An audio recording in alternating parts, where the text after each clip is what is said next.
অভিষেক বন্দ্যোপাধ্যায় সেবাশ্রয়ে ভুল চিকিৎসার অভিযোগে পা বাদ যায় মহিলার, আর সেই মর্মে রবীন্দ্রনগর থানায় এফআইআর রুজু করা হয়। তারপরই স্বাস্থ্য ভবনের তরফে ভুক্তভোগী পরিবারকে যাবতীয় নথিসহ স্বাস্থ্য ভবনে আসতে বলা হয়। সেই মতো মালতী বিশ্বাসের পরিবার তারা যাবতীয় নথিপত্র নিয়ে আসেন। আর তারপর স্বাস্থ্যমন্ত্রী জানিয়েছেন যে সেবাশ্রয়ে অনুমতি ছাড়াই নিয়ে যাওয়া হয়েছিল ultrasonography machine, X ray machine.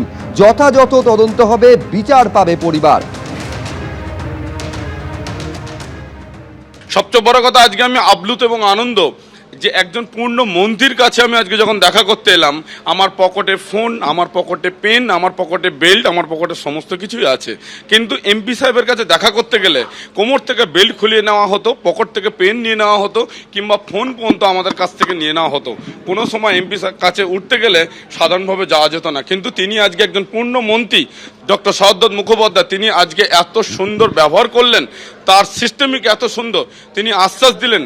তিনি সর্বপ্রথম আমার কাছে বললেন, মা আপনারও মা, আমারও মা, এবং যে সরকারই থাকুক না কেন সেই সরকারের পক্ষ হয়ে আমি মায়ের কাছে ক্ষমা প্রার্থী যে মায়ের এত বড় দুর্ঘটনার জন্য।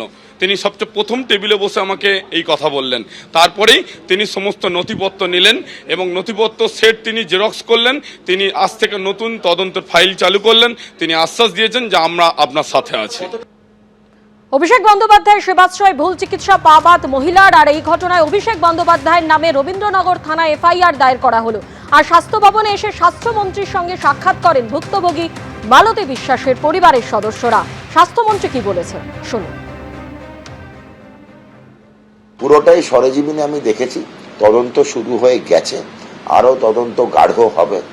তদন্তের তলানিতে যা যা আমরা তথ্য এবং প্রমাণ পাব, সেই নির্যাসটুকু আমরা আমাদের যে তদন্তকারী সংস্থা সেবাশ্রয়ে তদন্ত করছে হাতে তুলে দেওয়া হবে, যথাযথ বিচার দেওয়া হবে।